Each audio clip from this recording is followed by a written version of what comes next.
They did not kick me out with screams. They did it with smiles, new locks, and the polite disgust the wealthy reserve for an orphan staining their legacy. 6 days after the general who raised me was buried, they sat in the lawyer's office dressed like victors, waiting to hear my existence legally erased. But old soldiers never enter their final battle without burying landmines under the greedy. In this room, the last page is the gunshot. My name is Harper Baker. Exactly 6 days have passed since the dirt settled over General Warren Holloway's casket, and already, the vultures are circling the polished mahogany conference table. I stepped into the reception area of Malcolm Sayers' law firm in downtown Savannah precisely at 3 o'clock in the afternoon. The oppressive, heavy humidity of the Georgia summer vanished the second the thick glass doors sealed behind me, instantly replaced by the aggressively refrigerated air of corporate inheritance and quiet power. I wore a simple dark suit, the kind you buy off the rack when your priority is blending into the shadows rather than owning the room. In my right hand, I carried a scuffed brown leather suitcase. It held nothing of immense monetary value. It contained only the few personal artifacts I had managed to salvage from my own bedroom before the new deadbolts clicked into place. My face remained an unreadable, hardened mask. Panic and grief were expensive luxuries I could no longer afford. The conference room felt less like a legal setting and more like a designated kill zone. Evelyn Holloway, the general's biological sister, anchored the far end of the long table. She sat with the rigid, perfectly aligned spine of a bygone Southern matriarch, her pale hands folded firmly over a vintage silk purse. She smelled of expensive floral perfume, mothballs, and old money. To her right sat Grant Holloway, Warren's nephew, projecting the restless, vibrating energy of a man who had mentally spent his inheritance 3 years ago. Beside him was his wife, Camille, poised and predatory. The moment I crossed the threshold and let the heavy oak door click shut behind me, all 3 pairs of eyes snapped toward me in perfect unison. They looked at me not as a grieving daughter, not as someone who had spent the last 2 years changing the general's oxygen tanks and managing his pain charts, but as the absolute worst humanitarian mistake Warren Holloway had ever made during his 75 years on Earth. To them, I was a stray dog that had somehow wandered onto their pristine manicured lawn. Camille fired the first shot. She leaned back in her plush leather executive chair, her gaze dropping deliberately to the worn edges of my suitcase. Her smile was a masterclass in polite, refined cruelty. "I see you brought your luggage." "Harper," Camille said, her voice dripping with artificial sweetness that coated the room like poison. "That is incredibly practical of you. You really should learn to pack light moving forward. The Holloway estate is a historic legacy. After all, it was never intended to be a permanent relief camp for strays and strangers. I am sure you understand the necessity of wrapping up these loose ends." I did not break my stride. I walked the length of the room and pulled out the chair furthest from their united front. The leather creaked under my weight. Grant offered a dry, dismissive chuckle, lifting a hand to adjust his bespoke silk tie. He leaned forward, resting his tailored forearms on the polished mahogany. "Camille is right," Grant added, his tone masquerading as gentle, paternal advice while hiding a serrated edge. "You had a good run, Harper. Uncle Warren gave you a roof, a private education, and a lifestyle you could never have dreamed of otherwise. You should walk out of here today on your knees with immense gratitude. Just do not confuse a charitable upbringing with a permanent invitation to the family registry. It is time to let the adults handle the estate. You do not have the right to sit at the table with real blood. Real blood." The 2 words hung in the sterile, chilled air, heavy with entitlement and generational arrogance. I did not respond. I did not flinch. I did not cry. And I certainly did not defend myself. I simply sat down, placed my 2 feet flat on the carpeted floor, and rested my hands perfectly still upon my knees. I looked directly at Grant, holding his gaze until he blinked, then shifted my eyes to Camille, and finally to Evelyn. The silence stretched. 10 seconds passed, then 20 seconds, then 30 seconds. I learned a very long time ago that people who use words as weapons absolutely despise the quiet. When you do not react, their aggression has nowhere to land. It bounces back, making them feel exposed, clumsy, and small. I watched the smugness on Grant's face twitch. Camille shifted uncomfortably in her seat, crossing and uncrossing her legs, suddenly hyper-aware of the suffocating silence filling the room.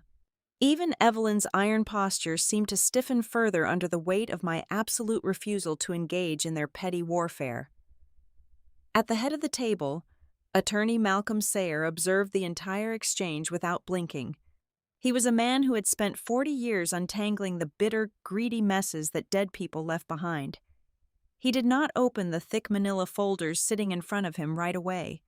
Instead, he let the silence brew and simmer. He looked at Evelyn, then at Grant, then at Camille, and finally at me. His gaze was heavy and tired, the look of a man entirely accustomed to watching respectable families enthusiastically rip off their own masks the second the smell of money entered the room. Malcolm's wrinkled hands rested over a large rectangular archival box. Inside that box, resting atop the standard legal pads and printed testaments, was a heavy black leather document tube. It was thick, archaic, and heavily sealed at both ends with dark green wax bearing the distinct imprint of Warren's personal signet ring. Grant caught sight of the leather tube and dismissed it with a quiet, arrogant scoff. He leaned over to Camille and whispered, though his voice was perfectly audible in the dead quiet of the room, "Probably just the old man's land surveys for the marsh properties, or some outdated tax addendums. Nothing that slows down the transfer of the primary accounts." Malcolm Sayer cleared his throat. The low sound commanded immediate, absolute authority. He adjusted his silver-rimmed glasses and slowly unclasped the leather strap of his primary folder. "Good afternoon," Malcolm said, his voice a low, gravelly baritone that left no room for interruption or side commentary. "We are gathered here today to execute the final wishes of General Warren Holloway. I must inform all parties present that the general was extremely meticulous in his final months. Therefore, this reading will not be as brief as you might expect." That single sentence, "not as brief as you might expect," sent a microscopic ripple of electricity straight down my spine. I kept my face blank, holding my breath for a fraction of a second, but my mind sharpened into extreme focus. I knew Warren. I knew his military discipline, his strategic foresight, and his absolute refusal to leave loose ends on any battlefield. The Holloway trio, however, heard the exact opposite. Their greed filtered the lawyer's words into a completely different language. They interpreted Malcolm's warning as the preamble to a lengthy, tedious, and glorious listing of their vast new wealth. Grant's chest puffed out a fraction of an inch against his fitted vest. Evelyn nodded with grave, solemn approval, as if graciously accepting a heavy crown. Camille turned her head toward me one last time. The triumphant, malicious gleam in her dark eyes was absolutely blinding. She believed the game was already over. She believed she was sitting on the winning side of the board, waiting for the referee to blow the final whistle. "Well," Camille whispered softly, aiming the sharp words squarely at my chest, "at least you will be leaving here much lighter. Harper, the terrible burden of pretending you actually belong here is finally over." She smiled.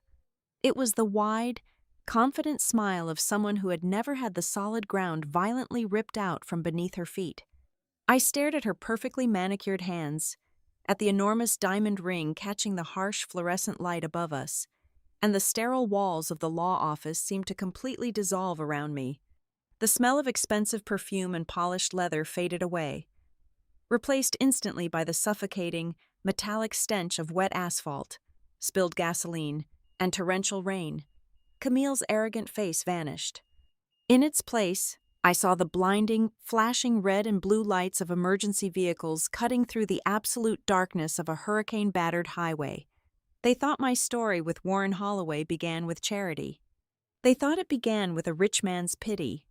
They did not understand that to know why the general left the ultimate landmine buried directly under their feet, you had to understand how a seasoned soldier recognizes a true survivor.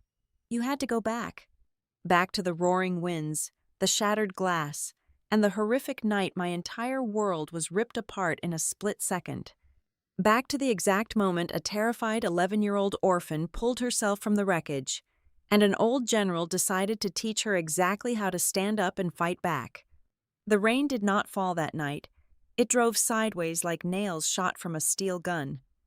I was 11 years old when the coastal evacuation orders came down across the Alabama shoreline. A massive hurricane was chewing its way through the Gulf, and the interstate was a choked artery of panicked people fleeing the wrath of the sky. We were in a battered sedan, moving at a miserable crawl, until a transport truck hydroplaned 3 cars ahead of us. The pileup involved 14 vehicles. My parents died instantly in the crushing impact of twisted metal and shattered glass. By morning, the storm made landfall and washed away half the county. The local news stations were so overwhelmed by the sheer scale of the property damage and the rising floodwaters that the highway collision warranted barely 45 seconds of airtime. My mother and father became a tragic, nameless footnote in a broader weather report. I became a ward of the state. There were no grandparents waiting in the wings. There were no estranged aunts or distant cousins willing to take in a quiet, shell-shocked child. The system stepped in with its sterile offices, its overworked social workers, and its endless piles of beige folders. Over the next 4 years, I was cycled rapidly through the foster network. I learned very early that a house is merely a physical structure, not a home. I stayed in 6 different places in a span of 48 months. In some of these houses, I was fed well and given a warm bed. In others, I was treated like a mandatory chore. I belonged nowhere. You learn to read adult faces with terrifying accuracy when your daily survival depends entirely on it. I could tell within the first 10 minutes of walking through a new front door exactly what kind of foster parents I had drawn from the state lottery. There were the genuinely kind ones, well-meaning but utterly exhausted by a broken bureaucracy. There were the dutiful ones, driven by a rigid sense of religious obligation, who saw me as a charity project rather than a breathing human being. And then there were the financial ones, the couples who looked at me and mentally calculated the exact dollar amount of the monthly reimbursement check. To them, I was a utility bill paid in advance by the government. Because of this constant displacement, I became what social workers approvingly called mature for my age. It is a terrible compliment to give a child. It simply means you do not demand things. You do not cry loudly. You do not believe a single promise anyone makes, and you certainly never unpack your suitcase completely. I kept my clothes rolled tight. I kept my shoes near the door. I knew I could be relocated with a warning of only 24 hours, so I lived like a ghost, haunting the edges of other people's families without ever leaving a footprint. The absolute turning point of my life happened when I was 15 years old. Another hurricane had battered the Gulf Coast, this time hammering Mobile.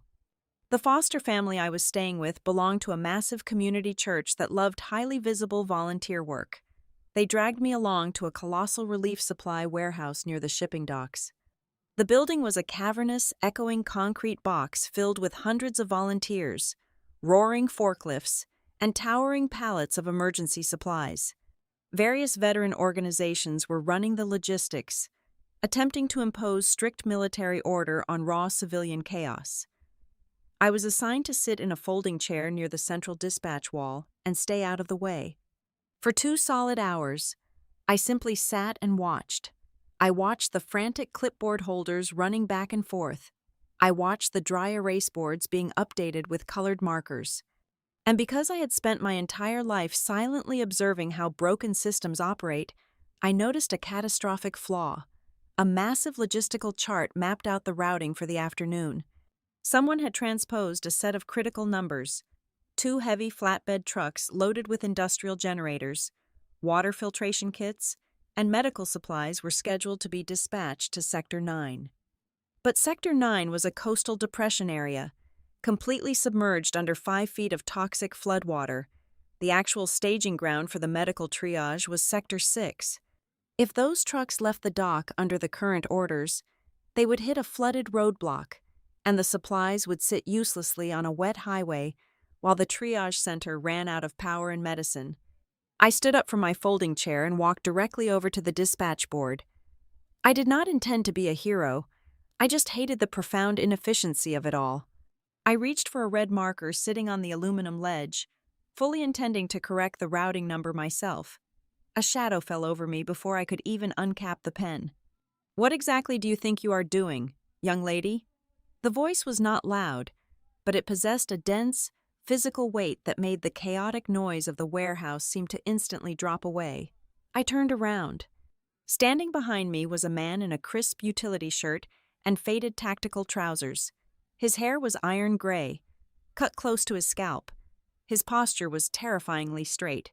He did not look like a weekend volunteer. He looked like the man who owned the war. This was General Warren Holloway, retired Army Logistics Command. I did not know his impressive title at that exact moment. I only knew he had the sharpest, coldest blue eyes I had ever seen in my life.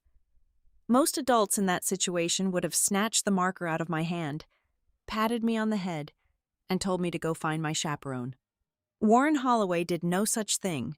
He looked at the marker, looked at the board, and then looked directly into my eyes, assessing me not as a lost child, but as a subordinate who had just stepped out of formation. He asked me 3 rapid-fire questions, his tone flat, even, and intensely demanding. "Where is the tactical error? How do you intend to fix it? And why are you the only one in a room of 200 adults trying to touch my board instead of staying quiet like the other kids?" I did not shrink back. The foster system had burned the instinct of fearful intimidation out of me years ago. I pointed cleanly at the board. "The supply load for Sector 6 is routed to Sector 9, I said, my voice remarkably steady. "Sector 9 is underwater. You cannot get a heavy flatbed through a 5-foot flood zone. The medical triage is at Sector 6. If you do not fix the routing number right now, the generators will sit on a wet highway while the clinic goes completely dark by nightfall." Warren stared at the board. His eyes tracked the grid, verifying my claim in a matter of seconds. His jaw tightened slightly. The mistake was glaringly obvious once pointed out. He turned his attention slowly back to me. "You answered 2 of my questions," he noted. "You did not answer the 3rd. Why did you not just stay quiet?" I looked at the towering pallets of water and medicine, then back up to the imposing general. "Because when adults misplace things, the poor are always the first ones to suffer," I told him. "And nobody ever apologizes to them." A profound shift occurred in his expression.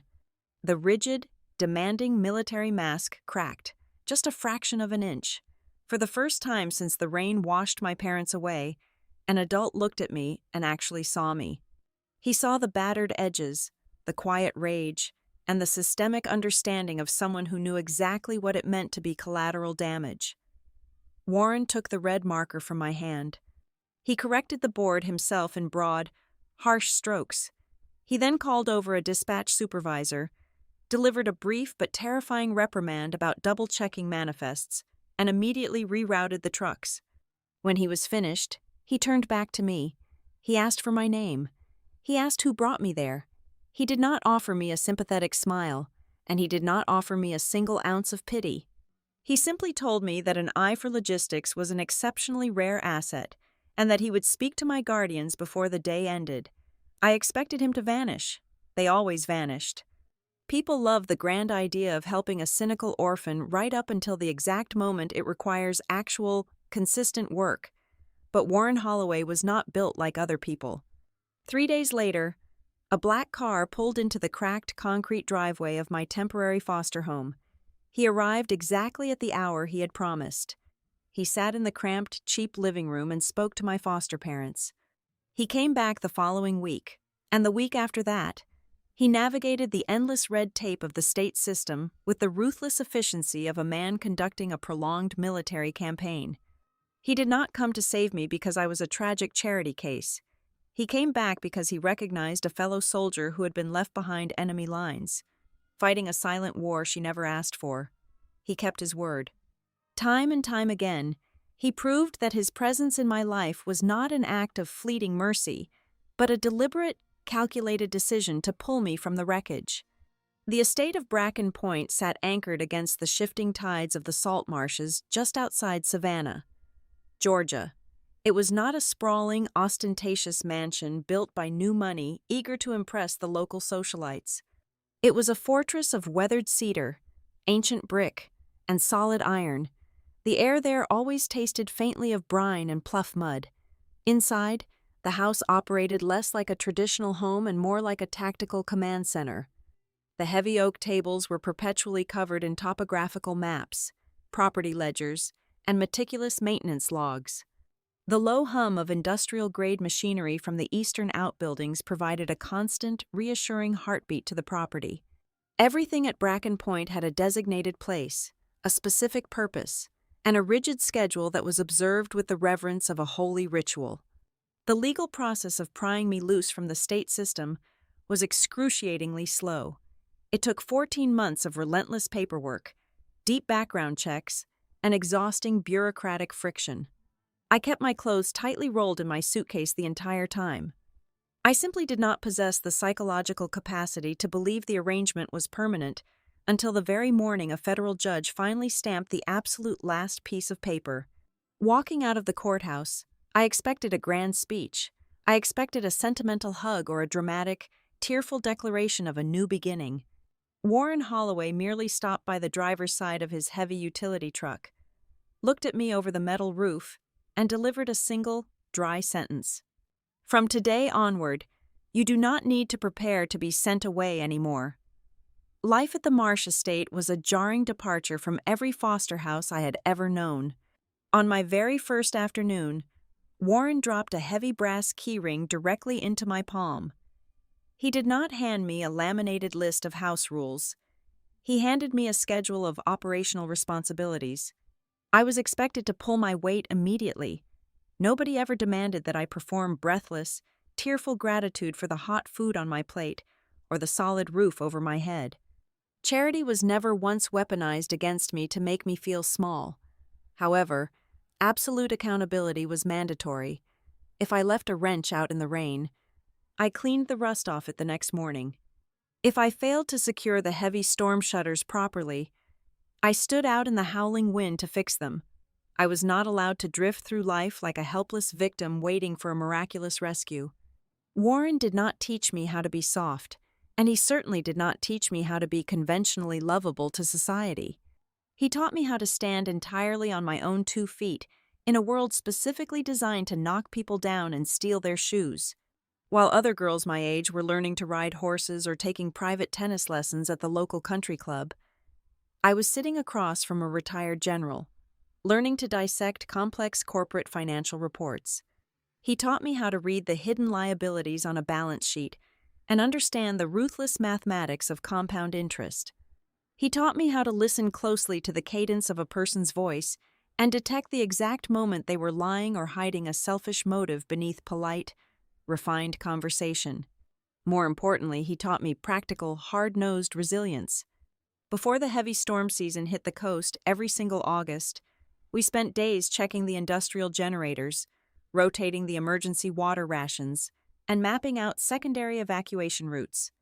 He trained me to keep my heart rate perfectly steady when provoked by arrogant fools. He repeatedly told me that anger was a severe tactical disadvantage, and giving your enemy a visible emotional reaction was the exact same thing as handing them a loaded rifle and pointing it directly at your own chest. He was not a man who coddled. Praise from Warren Holloway was exceptionally rare, but when it came, it was forged in pure iron. A single brief nod of approval from him carried vastly more weight than 1,000 hollow, sugary compliments from strangers. He never talked down to me. He treated me with the blunt, unvarnished respect one soldier affords another who has bled on the exact same dirt. I grew up with the sharp scent of salt permanently woven into my hair, and the deafening evening chorus of marsh cicadas in my ears. Our dinners were quiet, deliberate affairs where we discussed civic duty, logistical supply chains, and personal accountability as if they were oxygen necessary for human survival. When it came time to choose a profession, I did not enlist in the armed forces. Warren never pressured me to wear a military uniform or salute a flag to prove my worth. I chose a path that aligned perfectly with the fundamental nature he had carefully cultivated in my bones.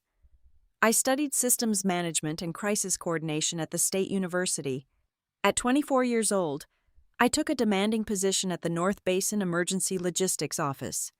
The name sounded purely bureaucratic and deeply unglamorous, but the agency functioned as the absolute central nervous system for disaster relief across the entire coastal region. We coordinated the massive fleets of heavy trucks, managed the fragile supply lines, and directed the earth-moving machinery when the hurricanes eventually ripped the coastline to shreds. My intense work at North Basin solidified something profound and vital between Warren and me. It proved to him that I was not merely a broken bird he had rescued from the pavement out of lingering guilt. I had become the true inheritor of his foundational philosophy. I operated entirely without noise or vanity. I did not seek out the flashing television cameras when disaster struck our communities. I simply appeared at the exact coordinates where the local infrastructure was violently collapsing, and I used a clipboard, a radio, and pure discipline to force the chaos back into strict order. This quiet, relentless competence was precisely what Warren had always prayed for in an heir. He recognized me as his true successor in spirit, if not in biological fact.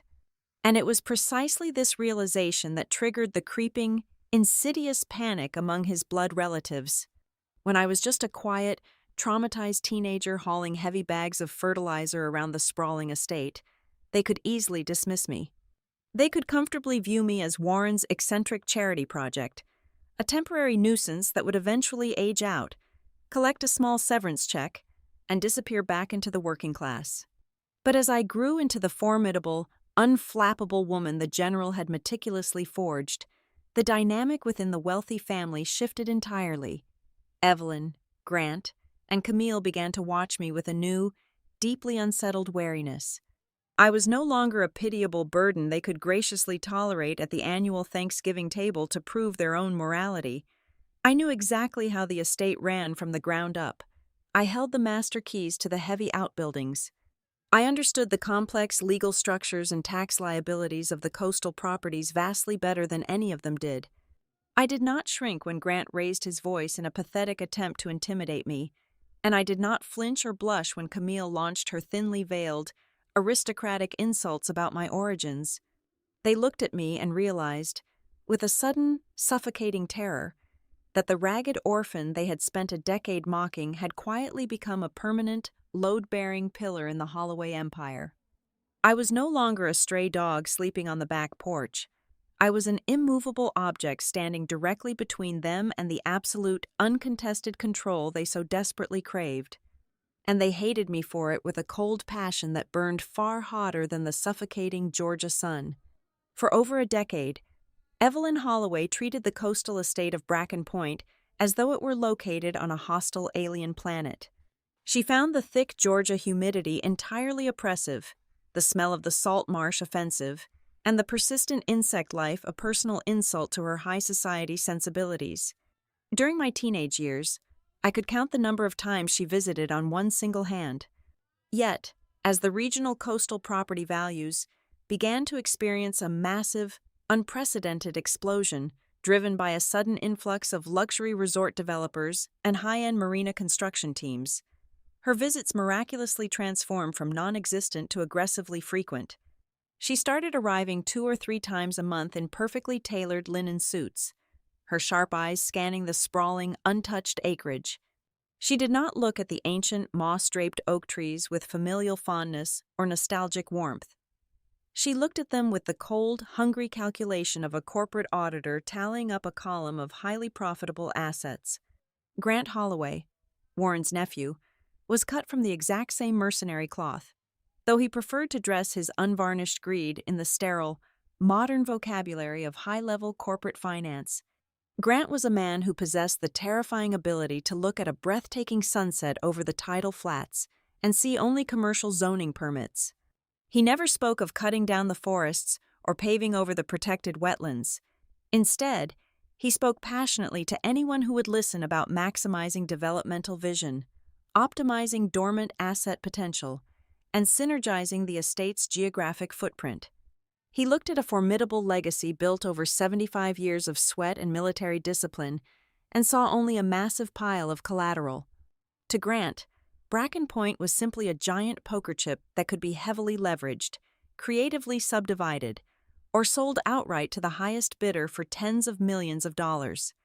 Camille, Grant's impeccably styled wife, was the perfect venomous accessory to his towering ambitions. In public social settings, Camille possessed the polished, untouchable grace of an old-money Southern wife, effortlessly handing out bright, charming smiles and flawlessly polite conversation to the local elite. In private, behind closed doors where only the family could hear, her tongue was a serrated razor blade. I vividly remember a particularly suffocating Sunday afternoon out on the sunlit veranda. The temperature was pushing 95 degrees. She was elegantly sipping a glass of iced tea, watching me tally the heavy equipment inventory for the impending hurricane season. She leaned over to a visiting second cousin and whispered, deliberately projecting her voice just enough to ensure the words struck my ears. She referred to me as Uncle Warren's absolute most successful charity project. She framed the vicious insult as an elegant, sophisticated joke.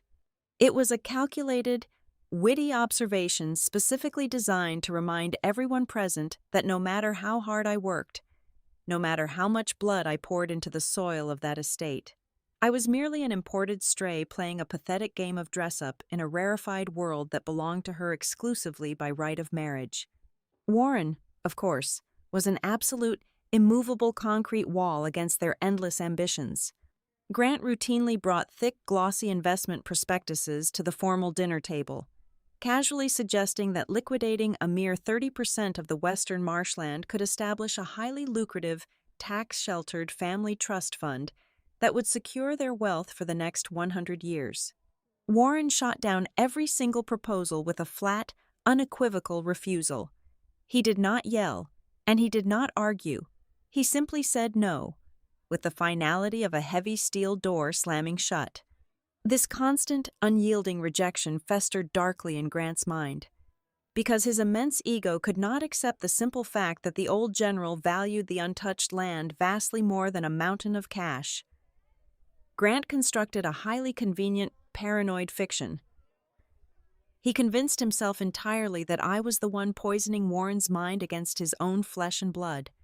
In Grant's deeply twisted narrative, I was the highly manipulative, scheming outsider constantly whispering venom into the general's ear in the dark. He truly believed I was actively, maliciously working around the clock to permanently separate the rightful, biological heirs from their rightful fortune. My extensive professional training in crisis logistics and disaster coordination made me an exceptionally acute listener. When you manage chaotic supply lines for a living, you learn to filter out the noise and isolate the critical data. I learned to quietly track the recurring, obsessive themes in their hushed, private conversations whenever they mistakenly assumed Warren was out of earshot or asleep. They did not talk about his health, his comfort, or his remarkable legacy of service. Their dialogue was an endless, terrifyingly practical loop concerning the exact location of safe deposit keys, the legal transfer of medical power of attorney, corporate signing rights, the allocation of board seats on the family holdings, and the urgent, pressing necessity of rezoning Bracken Point the absolute minute Warren drew his very last breath. Every single interaction they had with him was a thinly disguised reconnaissance mission. Whenever Grant attempted to play the role of the loving, dutiful nephew in front of the general, he laid the phrase family legacy on incredibly thick, wielding the words like a heavy wooden club to establish his dominance. And whenever Grant or Evelyn addressed me directly, they meticulously ensured the word adopted or Ward found its way into the opening sentence. It was a deliberate, relentless verbal boundary line constantly drawn in the sand, designed specifically to systematically shrink my standing and erase my authority within the household. Warren saw absolutely everything. He observed this entire pathetic, transparent theater with the detached, analytical amusement of a seasoned battlefield commander watching an arrogant enemy stumble blindly into a carefully laid minefield. He spoke very little during their suffocating weekend visits, preferring to let them eagerly fill the empty silence with their own nervous, revealing greed. One evening, long after Evelyn and Grant's luxury vehicles had finally disappeared down the long gravel driveway, Warren sat on the back porch, listening to the cicadas. He poured himself a small measure of bourbon, stared out at the dark water, and delivered a profound lesson I would never forget. He told me that greedy people rarely show their true, monstrous faces while the dining table is still fully stocked and the host is still firmly in the room. They only expose their absolute worst, most predatory instincts when they believe the room is empty, and they finally see the master keys lying unprotected on the table. Warren did not simply sit in his armchair and wait for them to launch their inevitable strike. He went on the offensive. He began making quiet, highly confidential, unannounced trips into downtown Savannah. He spent countless hours cloistered securely inside Malcolm Sayers' heavily soundproofed law office. He was methodically overhauling his massive ledgers, auditing the corporate trust funds, and executing a massive, labyrinthine restructuring of his financial architecture that I did not fully comprehend at the time. He was silently building an invisible fortress out of paper and ink.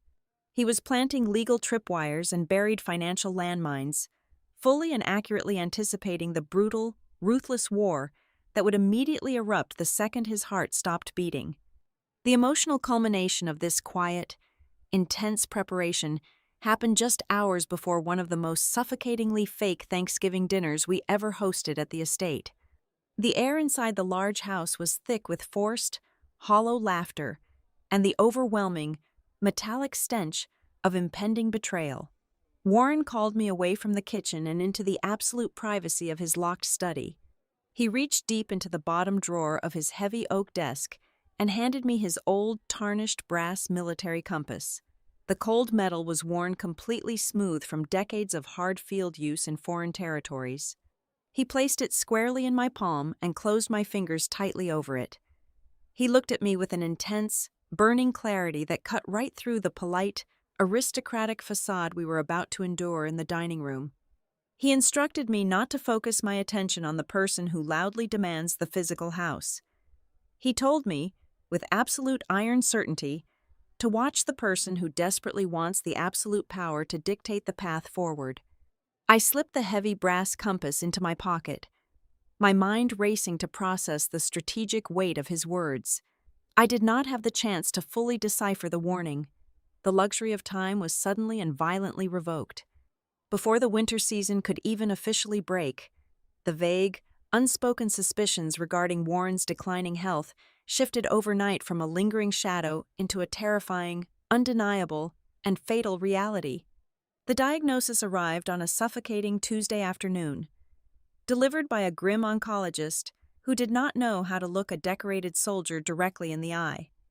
It was an aggressive, fast-moving lymphoma. The medical timeline was brutally short, while Warren's mind remained as razor-sharp and calculating as it had been on the battlefield. His physical body began a rapid, undeniable descent. The sprawling, sturdy walls of Bracken Point suddenly felt entirely different.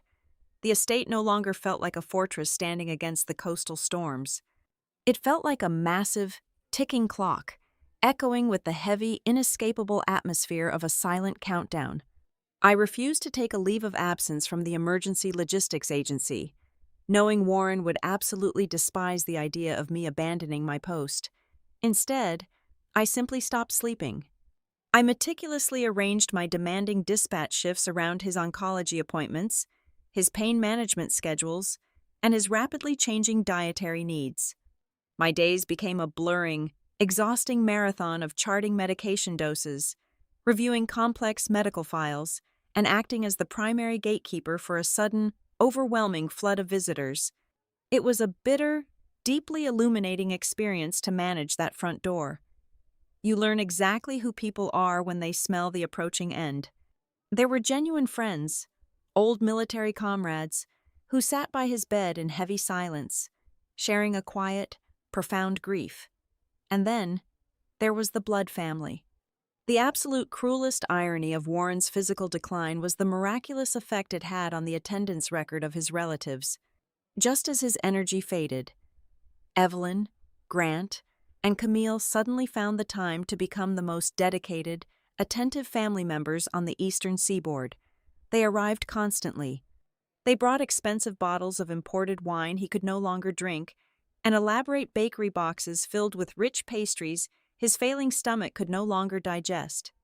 They masked their morbid surveillance missions behind a thin, glossy veneer of exaggerated concern. Their inquiries were never genuinely about his pain levels or his comfort. They asked highly specific, probing questions carefully disguised as casual conversation. Grant would lean against the heavy oak doorframe, swirling a glass of bourbon, and ask if Uncle Warren had remembered to update the signature cards at the regional bank.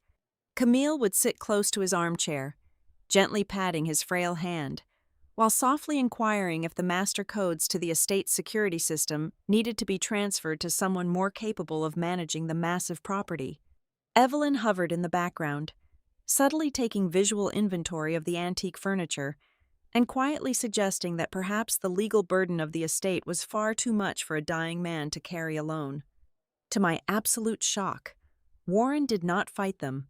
The man who had spent his entire life crushing insubordination simply leaned back into his pillows, closed his eyes, and offered vague, tired nods. He allowed them to fully believe that the brutal weight of old age and terminal illness had finally softened his iron will. He let them think he was surrendering his command. It was a flawless, terrifying performance. Behind their backs, while they were busy measuring the drapes and silently dividing his assets, Warren was executing a surgical, covert legal strike. He quietly instructed Malcolm Sayer to finalize the ultimate codicils. These were not standard updates. Malcolm brought in independent psychiatric specialists to conduct rigorous, documented competency examinations to definitively prove Warren was of perfectly sound mind. They gathered sworn statements from neutral witnesses. They bound the final directives under multiple layers of heavy legal seals, creating an airtight, impenetrable vault of paper that no desperate lawsuit could ever hope to break. Then, Warren handed me the strangest, most unsettling directive of my life. He ordered me to conduct a microscopic, itemized inventory of every single tangible asset on the property. He did not just want a broad list of the major holdings. He demanded a comprehensive, exhaustive catalog. I spent grueling nights documenting the provenance of the oil paintings in the main hall. I photographed every piece of antique family silver, every vintage mechanical watch in his collection, and every single leather-bound notebook stacked in his private study. He made me catalog his retired military gear, the framed topographical maps, and the exact contents of the eastern outbuildings. Most unnervingly, he insisted I record the precise serial numbers and installation dates of the exterior gate cameras and the digital smart locks securing the main house. The sheer paranoia of the task filled me with a deep, chilling unease. I was cataloging the estate as if preparing for a hostile, armed invasion. When I questioned him about the necessity of logging the security cameras, he simply stared out the window and refused to elaborate. The true scope of his vision finally revealed itself late one evening, during one of the rare, quiet hours when the house was entirely empty of vultures. We were sitting on the screened porch. The air was heavy with the smell of pluff mud, and the rising tide was slowly swallowing the tall marsh grass. Warren was breathing with shallow, difficult rasps, his gaze fixed on the dark horizon. Without turning his head, he asked me a question that felt heavier than the humid night air. He asked me what exactly I would build if I were suddenly handed unlimited resources and absolute authority. I did not have to think about the answer. The dream had been quietly burning in the back of my mind for years, forged by every disaster I had witnessed and every broken family I had tried to root through the chaotic shelter systems. I told him I would build a transitional housing facility, not a cold, sterile government camp, but a fully sustained, dignified sanctuary for displaced veterans and families whose entire lives had been suddenly violently erased by coastal hurricanes. I wanted to create a place where people who had lost absolutely everything did not have to start their lives over while standing in a humiliating breadline. I wanted to build a fortress of recovery, utilizing the precise logistical discipline he had taught me to run it flawlessly. Warren did not offer a single word of praise. He did not smile, and he did not reach out to hold my hand. He simply closed his eyes and nodded his head, very slowly, for a very long time. In the dim light of the porch, the deep lines on his face seemed to momentarily relax. His eyes carried the profound, quiet satisfaction of a master chess player who had just locked his opponent into an inescapable final trap. He had found the exact answer he was looking for. His breathing grew shallower over the next 72 hours. The vibrant, commanding energy that had defined his entire existence was rapidly evaporating, leaving behind only the fragile shell of a legendary soldier. On his final night, the house was suffocatingly quiet. The medical equipment beeped in a slow, rhythmic cadence. I sat beside his bed, holding his cold, thin hand, watching the man who had pulled me from the wreckage of my childhood slowly slip away. He turned his head toward me, fighting through the heavy haze of morphine to make absolutely sure his mind was clear. He gripped my fingers with a sudden, surprising strength. His voice was nothing more than a raspy, broken whisper, but the command embedded within it was absolute. He gave me my final orders. He explicitly warned me that the moment his heart stopped, the dogs would immediately break off their leashes. He ordered me not to fight over the antique furniture or the family silver. He commanded me not to engage in screaming matches or lower myself to their chaotic, desperate level. Most importantly, he told me never to touch the obvious bait that the others were so hungrily staring at. His eyes locked onto mine, burning with a fierce, fading light. The final sentence I ever heard him speak was not a declaration of love, but a profound, tactical truth that would define everything that happened next. The one who truly deserves the legacy is rarely the person demanding it the loudest. 2 hours later, just as the morning sun began to bleed over the eastern edge of the salt marsh, General Warren Holloway drew his final breath. The heavy silence that followed was absolute, but it was not peaceful. He left behind a massive, towering void, a vacuum of power and wealth vast enough to invite both my crushing, paralyzing grief and their rabid, animalistic greed to step through the front door at the exact same time. The funeral was a symphony of absolute, rigid discipline. The heavy brass of the military band cut cleanly through the suffocating Georgia humidity, playing a slow, mournful cadence that demanded total silence from the civilian mourners. I stood at the edge of the manicured cemetery grass, watching the honor guard fold the heavy cotton flag with terrifying precision. Row upon row of aging veterans stood at attention, their spines straight, despite the crushing weight of their years. When the ceremony concluded, they lined up to shake my hand. Their grips were rough, calloused, and deeply authentic. These were men who possessed an intimate, unspoken understanding of what it meant to permanently lose a battlefield commander. They looked at me with genuine sorrow, recognizing the massive void Warren had left behind. I did not even have the luxury of returning to the house to properly weep. The earth was barely settled over his casket before the hostile occupation officially commenced, exactly 3 hours after the final prayer. I pulled my vehicle onto the long, crushed oyster shell driveway of Bracken Point. I expected to find an empty, echoing house where I could finally allow the exhaustion to break me.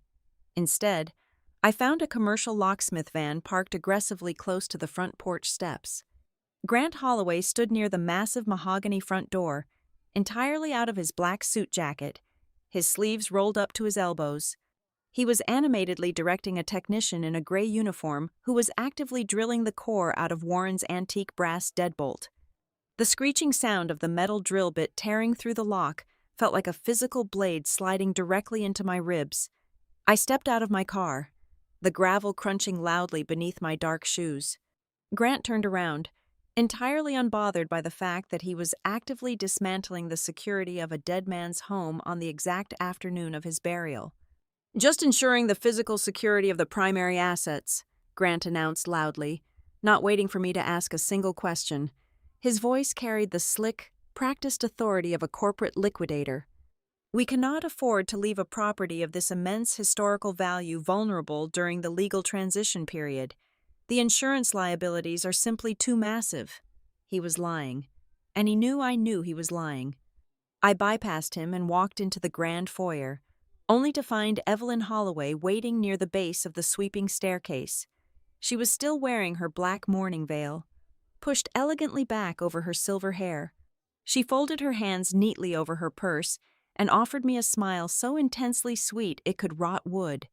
"Harper, dear," Evelyn said, her tone dripping with the condescending, insulated warmth of civil litigation. "This is a terribly confusing and chaotic time for everyone, but you must understand that as the direct, biological next of kin, we have a legal obligation to establish firm boundaries regarding the estate. You really should respect the family boundaries and find temporary accommodations until Mr. Sayer formally reads the will. It is simply the proper way things are done." I ignored her hollow performance and moved toward the hallway leading to Warren's private study, fully intending to grab my remaining work files and a few personal artifacts. The heavy oak door was already sealed shut. A brand new digital keypad glowed coldly next to the brass handle. I quickly realized it was not just the study. The exterior gate codes, the heavy deadbolt on the kitchen entrance, the padlocks on the eastern storage sheds, every single point of access had been systematically compromised and replaced while I was standing at the gravesite. They had locked me out of my own life before I could even wipe the dirt from my shoes. I turned back toward the front door, my chest tightening with a cold, compressed fury. Camille was standing on the top step of the porch, looking down at me as I approached the threshold. She glanced deliberately at the small, scuffed leather suitcase I had managed to pull from my car trunk. "I truly hope you possess the maturity to understand the distinct difference between fond memories and actual, tangible wealth," Camille said, her voice dropping to a vicious, quiet register meant exclusively for my ears. "Uncle Warren gave you a remarkable childhood. That was a beautiful act of charity, but you need to learn the difference between received kindness and rightful ownership. This house belongs to the Holloway bloodline. You are simply a guest whose invitation has officially expired." Before I could formulate a response that would not completely violate Warren's final orders to remain calm, a shadow shifted near the massive azalea bushes bordering the driveway. It was Thomas, the elderly groundskeeper who had maintained the sprawling marsh property for over 3 decades. He caught my eye and gave a nearly imperceptible nod toward the side path. I walked down the steps, bypassing Camille's triumphant smirk, and met Thomas behind the thick wall of blooming flowers. The old man smelled of damp earth and tobacco. Without speaking a single word, he reached into the deep pocket of his canvas work jacket and pressed a heavy taped manila envelope directly into my hands. I retreated to the absolute privacy of my vehicle before tearing the thick paper open. Inside, I found 3 specific items.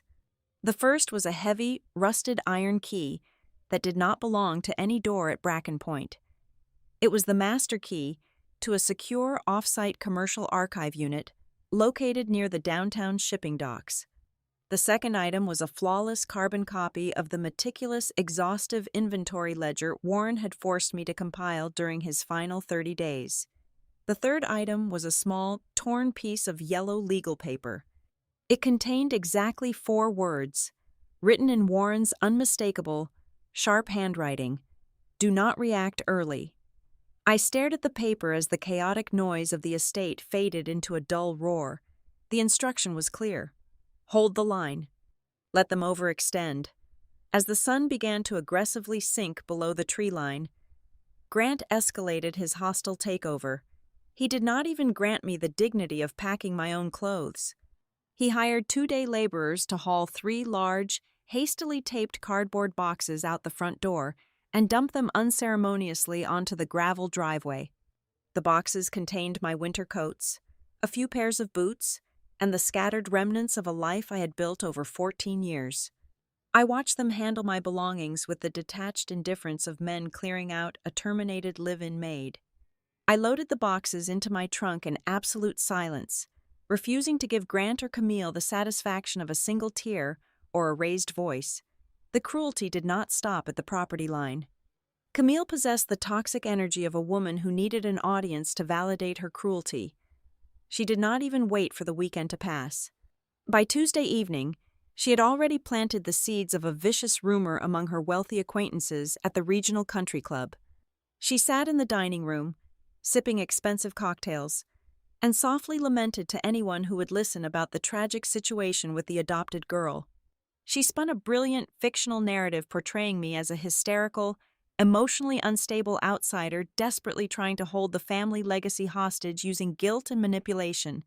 I drove away from the marsh and moved into a tiny, cramped room located directly above the detached garage of my close colleague, Nora Pike.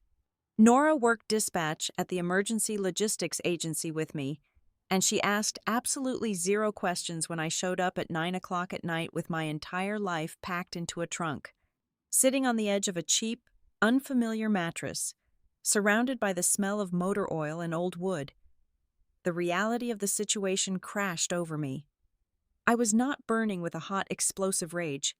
I was filled with a deep, terrifyingly cold pain. It was the horrific realization that there are human beings walking this earth who eagerly anticipate the agonizing death of a relative, the exact same way a desperate shopper waits for a massive grand opening sale. To them, Warren's last breath was simply the ringing of a cash register. But as I sat in the dim light of that cramped garage room, gently running my thumb over the rough edge of the iron key Thomas had slipped me, a profound clarity pierced through my grief. I was suddenly looking at the chessboard from a completely different elevated angle. They had aggressively kicked me out of the estate. They had changed the locks, seized the physical ground, and declared a premature, absolute victory. But they fundamentally misunderstood the man they had just buried. General Warren Holloway never engaged in a single battle without meticulously mapping out the exact routes for a tactical retreat and a devastating counterattack. The ambush at the estate was not my defeat. It was simply the opening phase of his final campaign, and they had just blindly triggered the very first tripwire. The air inside the commercial archive facility on the industrial side of the river tasted heavily of stale cardboard and harsh chemical floor cleaner. The building was a massive, windowless concrete bunker designed exclusively for the quiet storage of forgotten corporate records and excess inventory. I walked down the echoing, poorly lit corridor until I found the rolling steel door of Unit 412. I slid the heavy, rusted iron key Thomas had slipped me into the deadbolt. The lock turned with a satisfying, heavy clack. When I rolled the corrugated metal door upward, the harsh fluorescent lights flickered on, revealing an entirely unexpected sight. I had mentally prepared myself to find boxes of antique family silver, hidden cash reserves, or perhaps old, sentimental military journals Warren had wanted to keep hidden from his greedy relatives. Instead, the unit was meticulously packed with towering stacks of heavy banker boxes, oversized architectural blueprint tubes, and tightly bound legal ledgers. I spent 6 hours sitting on the cold concrete floor, reading through the dense paperwork. It was like deciphering the master schematic of a ghost empire. Warren had not merely been sitting in his armchair, stubbornly hoarding the family land as Grant and Evelyn believed. He had been actively, aggressively building. I found massive stacks of limited liability company filings, all registered under bland, untraceable names. Attached to these corporate documents were the architectural blueprints for the complete renovation of 4 abandoned interstate highway motels. He had purchased massive, climate-controlled warehousing space near the deep-water shipping ports. Most astonishingly, I found his private, handwritten journals entirely dedicated to the logistical framework of post-storm transitional housing. He had taken the exact conversation we shared on the back porch, my desperate vision of creating a dignified sanctuary for displaced families and veterans, and he had quietly funded and engineered the entire structural foundation for it. He owned the staging grounds, he owned the supply routes. He had built a regional emergency logistics network that perfectly mirrored the public agency I worked for, except his was entirely private, massively funded, and waiting for a commander. But the most breathtaking discovery, the one that made my blood run absolutely cold with awe, was buried inside a thick, red-tabbed folder labeled with the address of the main estate. I read through the property deeds, the municipal tax assessments, and the regional zoning covenants governing Bracken Point. Grant and Evelyn were currently tearing each other apart, absolutely convinced that the coastal property was a limitless gold mine waiting to be liquidated. The documents in my hands told a vastly different, terrifyingly expensive story. Warren had legally bound the entire estate under the strictest historical preservation clauses available in the state of Georgia. Furthermore, the mandatory coastal erosion engineering reports, sitting in the file, clearly outlined the absolute necessity of a total reconstruction of the property's structural seawall within the next 24 months. The estimated cost for that single reinforcement project was several $1,000,000. Combined with the astronomical annual property taxes and the specialized marshland maintenance fees, Bracken Point was not a liquid asset. It was a beautiful, sprawling financial black hole. It only possessed massive commercial value if a developer deliberately broke the historical agreements, paved over the protected wetlands, and paid the catastrophic federal fines. A specific violation that Warren had legally ensured would trigger immediate, total forfeiture of the land. He had handed them a fortress made entirely of debt. Later that same evening, I met Darius Cole at a brightly lit, grease-stained diner located near the commercial shipping yards. Darius was a retired supply sergeant who had served under Warren for 12 years, a man whose loyalty to the general was carved into his bones. He sat across from me, his massive hands wrapped around a thick ceramic mug of black coffee, watching the rain streak against the diner window. I asked him if he knew what Warren was planning during those final, secretive months. Darius let out a low, rough chuckle that sounded like grinding stones. The general knew exactly what his nephew was, Darius rumbled, his dark eyes locking onto mine. I sat with him one afternoon when the pain was bad, and I asked him why he didn't just call his lawyer and lock those vultures out of the will completely. It would have been easy. He looked at me, completely serious, and told me that fighting them up front gives them a target to shoot at. He said letting greed sign its own name on the evidence is always the absolute best way to save ammunition. I understood the assignment perfectly. I spent the next 2 days meticulously gathering the ammunition. I secured the digital receipt from the commercial locksmith Grant had hired to drill out the front door, complete with the exact timestamp of the service call. I printed the high-resolution photographs I had taken of my personal belongings sitting abandoned in cheap cardboard boxes on the gravel driveway. The most critical piece of evidence, however, came from an elderly neighbor who lived further down the coastal bend.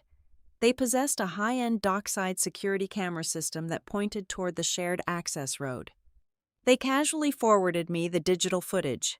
The video clearly and undeniably showed Grant's hired moving truck idling by the estate's side entrance on the exact afternoon of the funeral. I placed all of these documents into a thick manila envelope and delivered it directly to Malcolm Sayers' downtown office.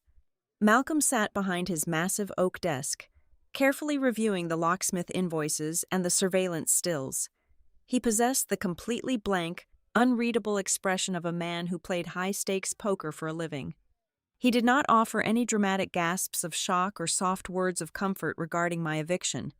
He simply tapped his expensive silver fountain pen against the leather desk mat, looked up, and asked me one single, highly specific question.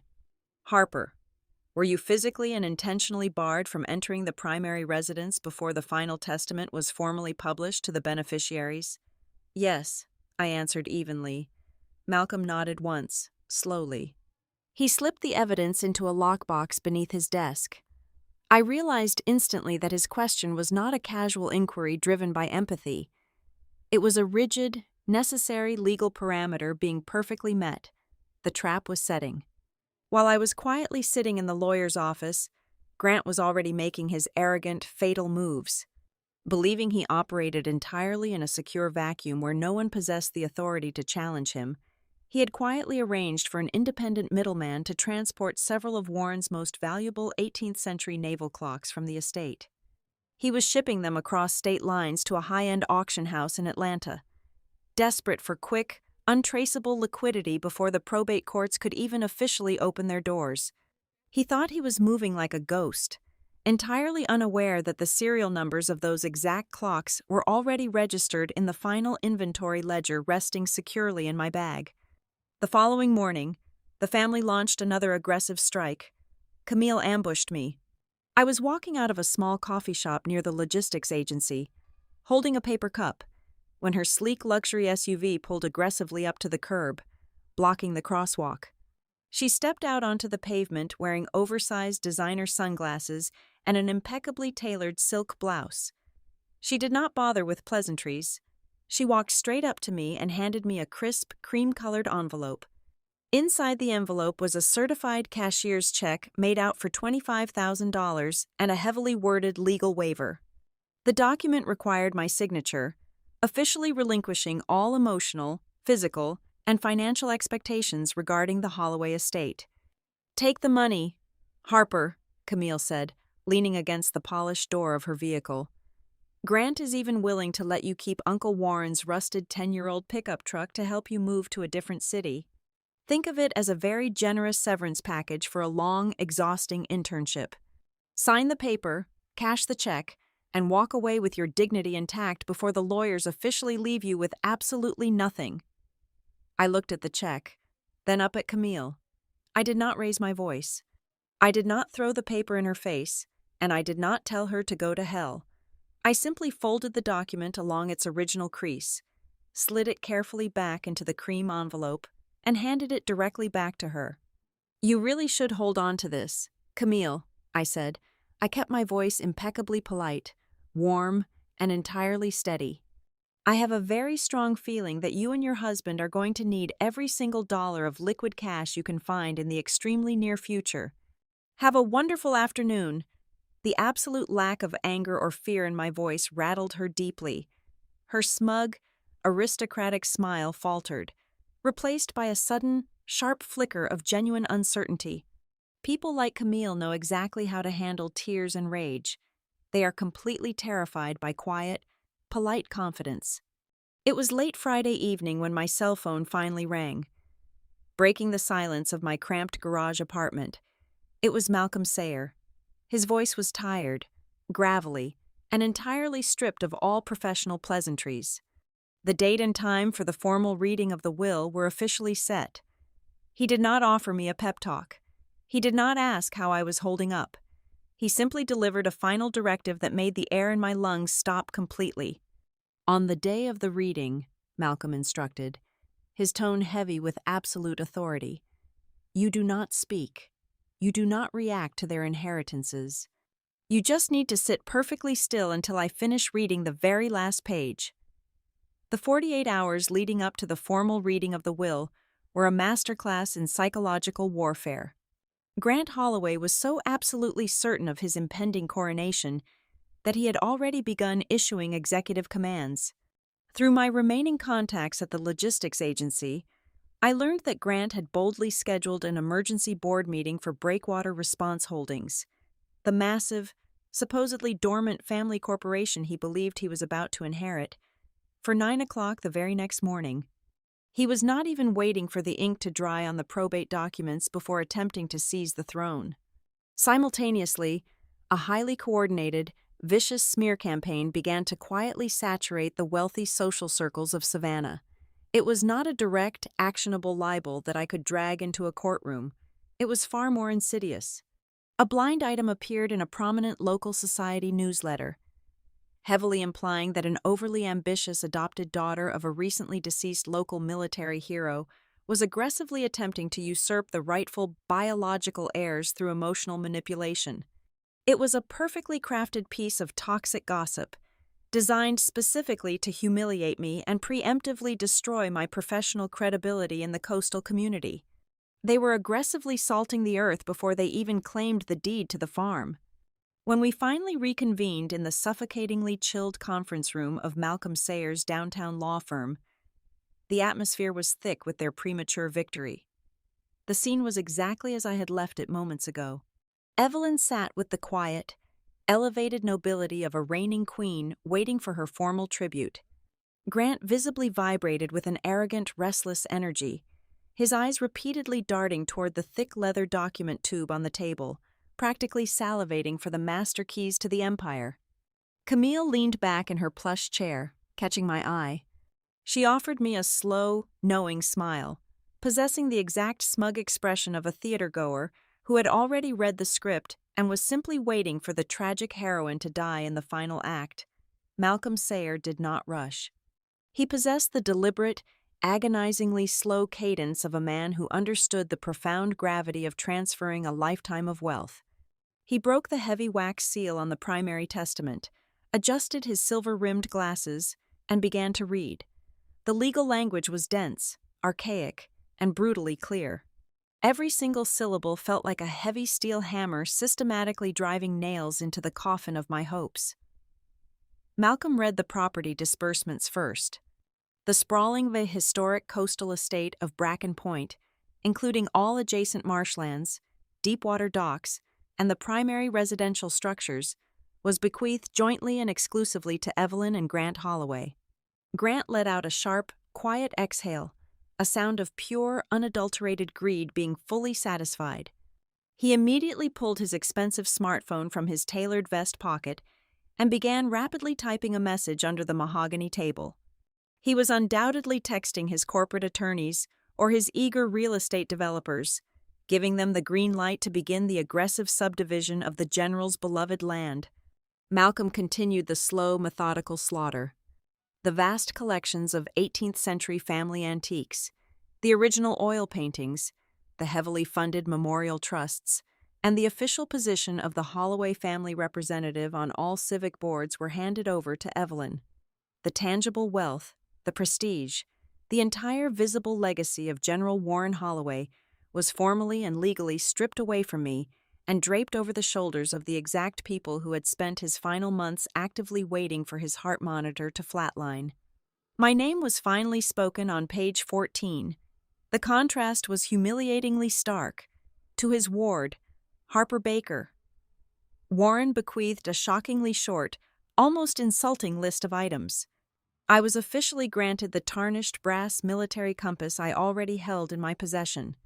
I was given the complete physical contents of the dilapidated eastern storage shed, a building the family believed held nothing but rusted gardening tools and old tractor parts. I was permitted to retrieve my own personal clothing and immediate daily effects, provided I did so under the strict supervision of the new property owners.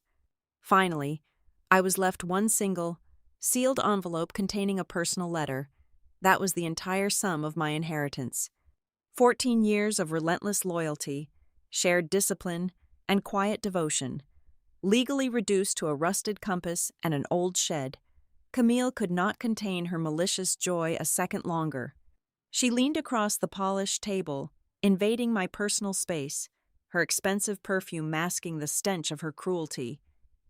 "It is exactly as I told you," Camille whispered, her voice a sharp, slicing hiss meant only for me. "Some people can be raised with all the manners and money in the world, Harper, but at the end of the day, you will always just be a temporary guest. It is time for you to pack up those cheap boxes and move along." I sat perfectly still. I remembered Malcolm's strict, final directive from the telephone call. I kept my hands folded tightly in my lap, digging my fingernails into my palms to anchor myself to the present moment. Despite knowing that Warren was a master tactician, despite holding the secret archive key in my pocket, hearing the cold, legal division of his life out loud was profoundly devastating. I looked down at the table, my shoulders naturally dropping. I did not have to fake the crushing weight of the grief. To the 3 vultures sitting across from me, I looked exactly like a broken, defeated orphan who had just lost her father for the second, permanent time. Malcolm reached the bottom of the 16th page. He formally concluded the reading of the primary will and testament. Evelyn let out a long, theatrical sigh of profound relief, lifting her chin to survey her newly confirmed kingdom. Grant tossed his smartphone onto the table with a loud, arrogant clatter, fully prepared to stand up, shake the lawyer's hand, and demand the immediate transfer of the property deeds. The war was over. They had won absolute total control of the Holloway legacy before I could even fire a single shot. But Malcolm Sayer did not close the heavy manila folder. He did not offer them his congratulations.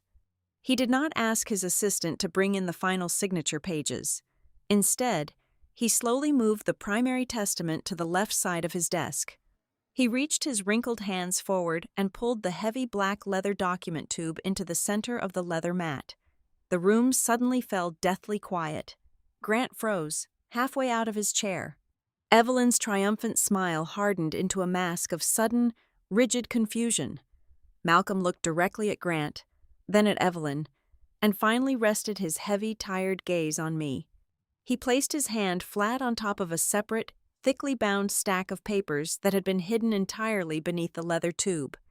"We are not finished," Malcolm stated, his deep baritone voice shattering their fragile victory into 1,000 pieces.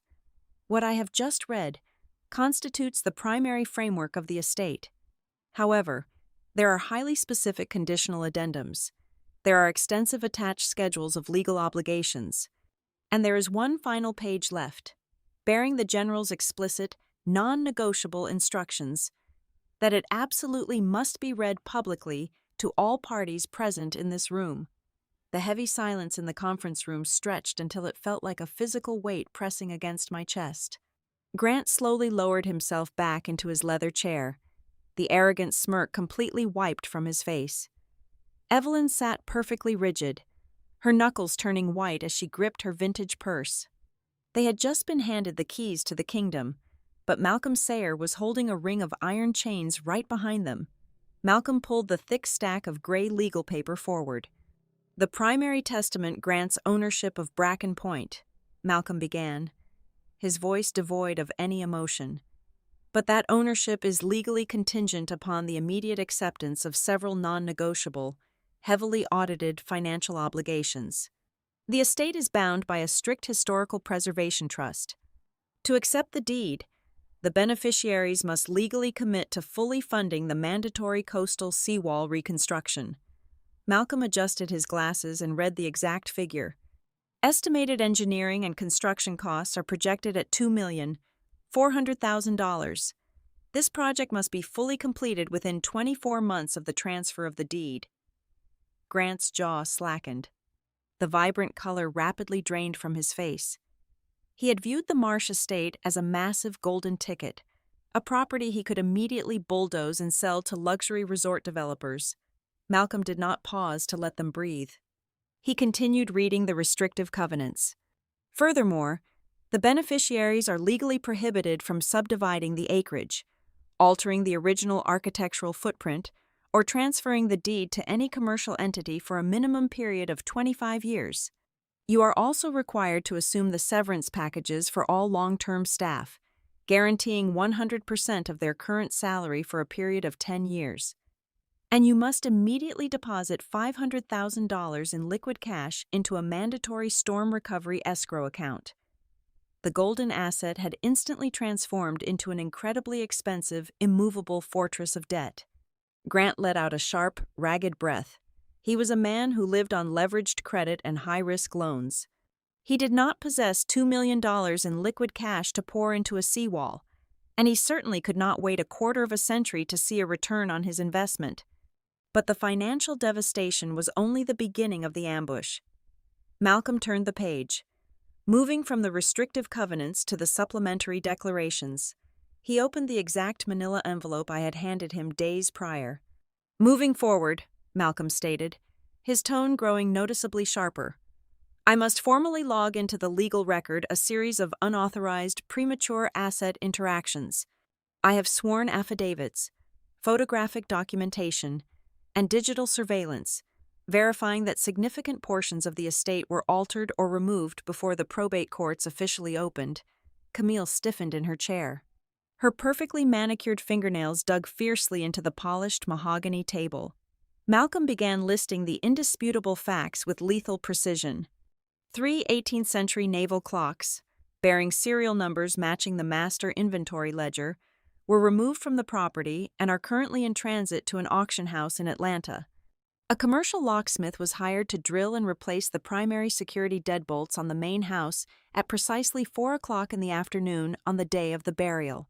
Additionally, personal property belonging to Harper Baker was forcefully removed from the premises and abandoned on the driveway on that exact same evening.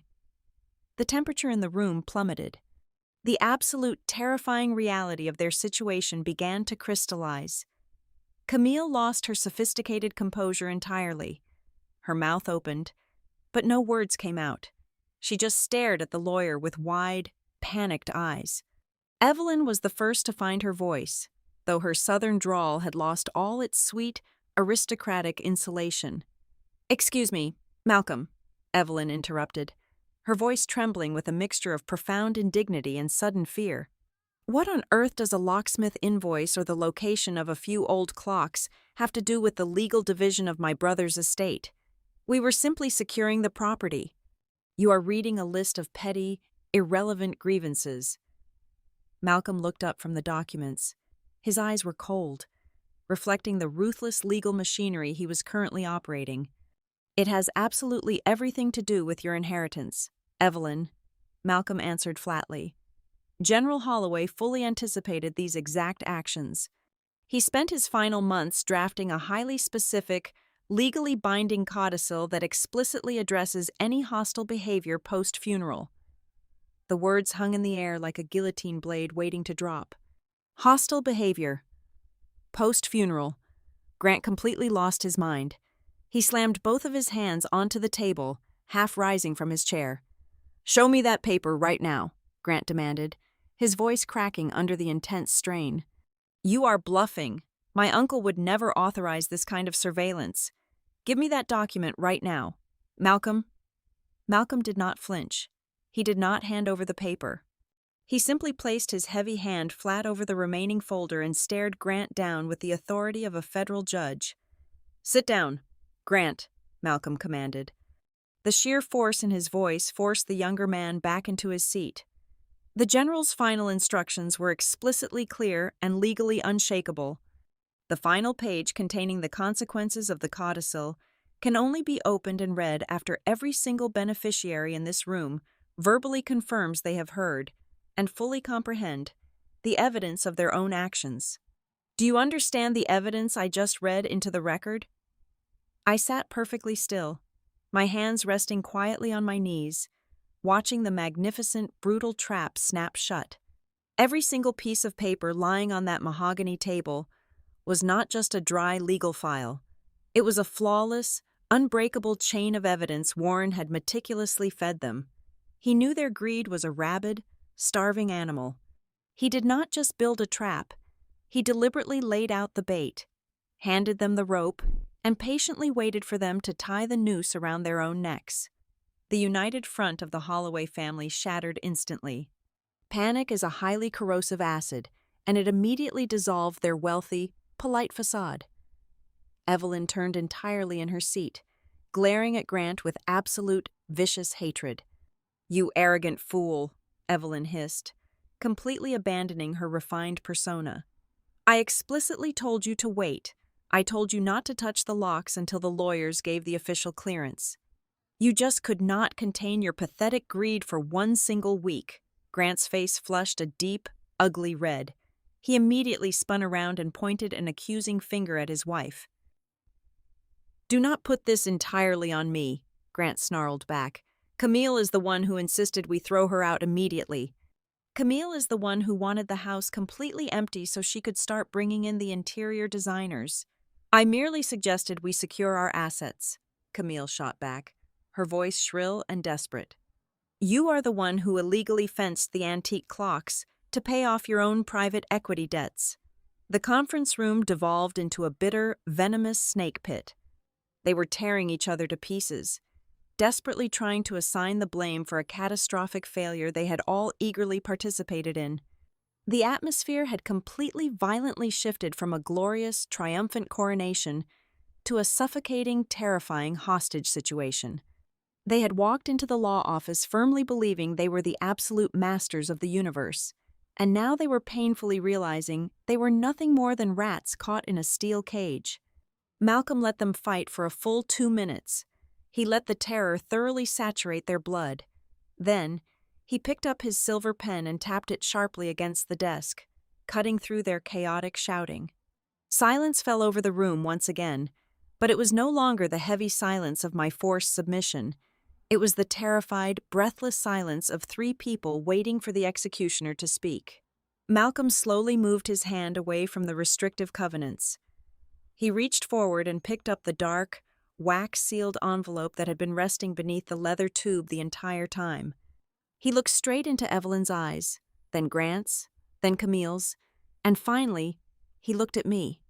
"The conditions of comprehension have been met," Malcolm stated, his voice dropping an octave, carrying the absolute finality of a loaded gun.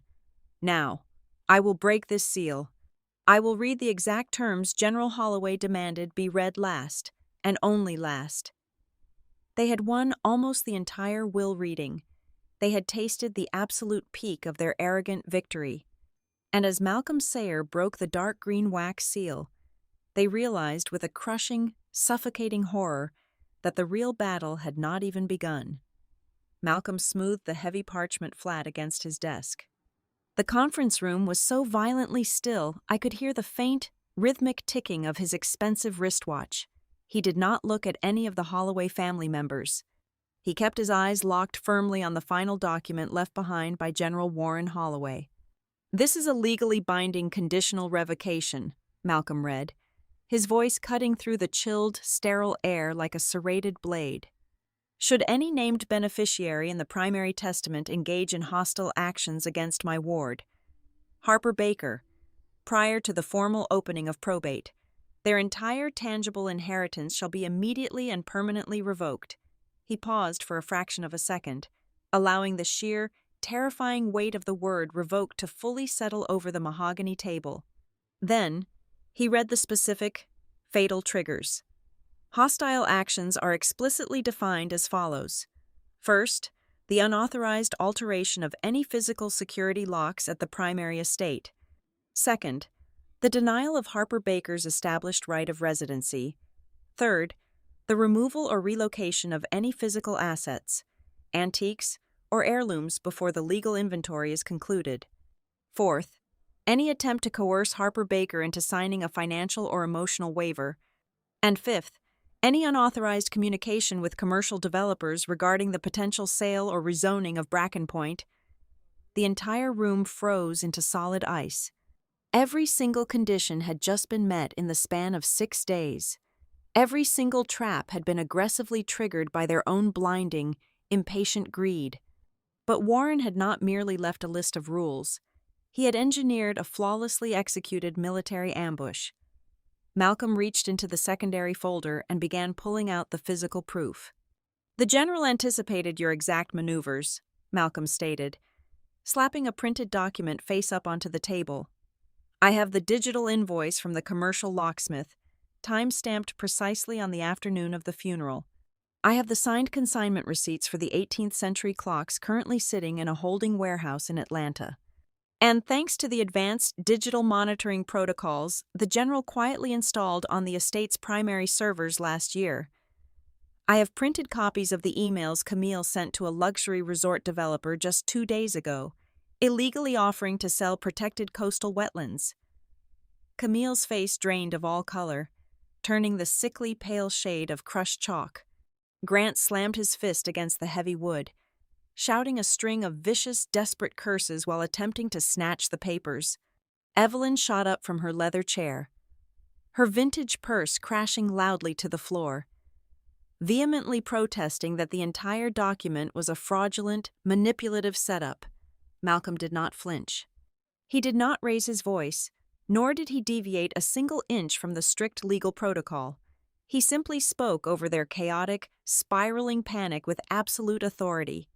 "By the direct documented authority of General Warren Holloway, and due entirely to your own verifiable actions, every single asset, property deed, and financial trust awarded to you in the primary will is hereby revoked.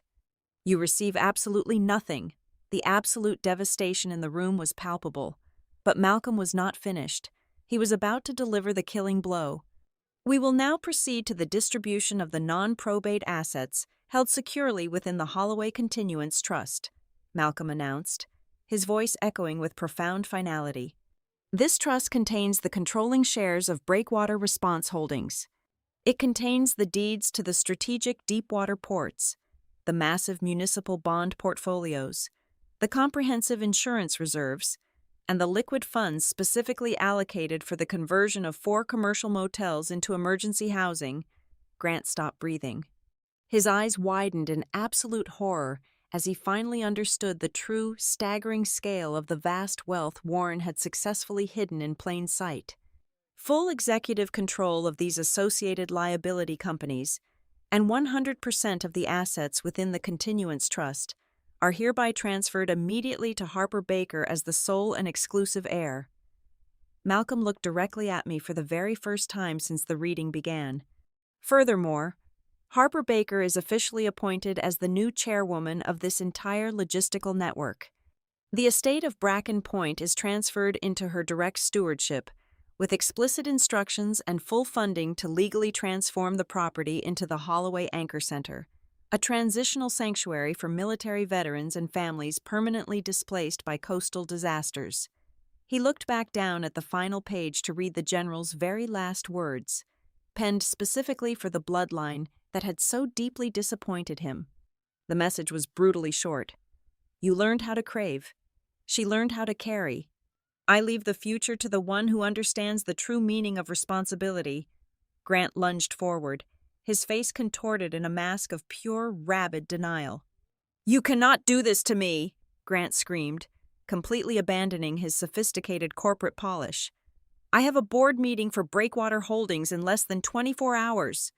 I will tie this entire estate up in litigation for the next 10 years. I will sell those clocks tomorrow morning to fund the lawsuit. Malcolm calmly placed his silver fountain pen back into its leather holder. You will do no such thing. Grant, I have already secured a temporary judicial injunction freezing the auction house in Atlanta. The authorities are currently recovering the stolen property.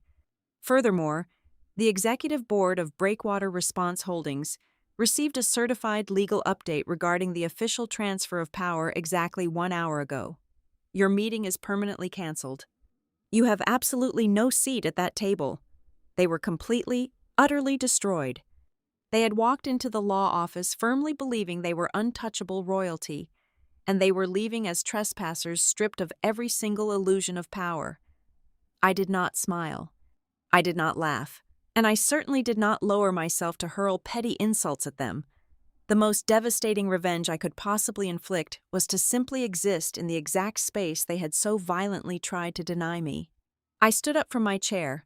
I smoothed the front of my dark jacket, reached across the heavy mahogany table, and accepted the master legal files from Malcolm Sayer. I looked at the 3 of them, observing their shattered egos and their sudden, terrifying poverty. Then, I spoke my very first sentence of the entire afternoon. Please reclaim the house exactly as he intended. I turned my back on them and walked out of the law firm, leaving them to suffocate in the silent, cold room they had foolishly chosen as their battlefield. 6 months later, the heavy iron gates of Bracken Point officially reopened. It was no longer the private, exclusive mansion of a greedy, entitled dynasty. The sprawling grounds were alive with the sound of construction crews finishing the structural seawall and carpentry teams finalizing the new transitional housing units. It had become the Holloway Anchor Center, exactly as we had envisioned on that dark, humid night on the back porch. It was a place where people who had lost absolutely everything to the violent storms of the world could find a safe harbor to stand back up without an ounce of humiliation. Evelyn, Grant, and Camille did not go to prison in some dramatic, cinematic courtroom climax. Reality is rarely that theatrical. Their punishment was vastly more agonizing. They lost their pristine social reputations, their access to easy credit, and their unearned power within the coastal community. They were forced to quietly sell their luxury vehicles and drastically downsize their lives, forever haunted by the suffocating knowledge that their own vicious, impatient greed had cost them a massive empire. They lost the absolute illusion that a biological bloodline automatically grants a person supreme worth. I stood alone on the wide wooden veranda of the estate, feeling the heavy, salty wind sweep across the vibrant green marshland. I held the general's old, tarnished brass compass in the palm of my hand. Looking out at the rising tide, I finally understood the profound depth of what Warren Holloway had left behind. He did not build this massive, intricate legal fortress simply to exact petty revenge on his relatives on my behalf. He left me a system. He left me a foundation strong enough to take the bitter, cold contempt I had experienced as a helpless orphan and transform it into a permanent, unshakable home for those who had been violently thrown away by the rest of the world. And as I watched the sun begin to set over the deep water, I knew, with absolute certainty, that this was the deepest, truest victory of all. Thank you so much for listening to this story. Please leave a comment and let me know where you are listening from so we can interact and share our thoughts. Do not forget to subscribe to the Maya Revenge Stories channel, like this video, and support us even more by pressing the hype button so this story can be heard by many more people.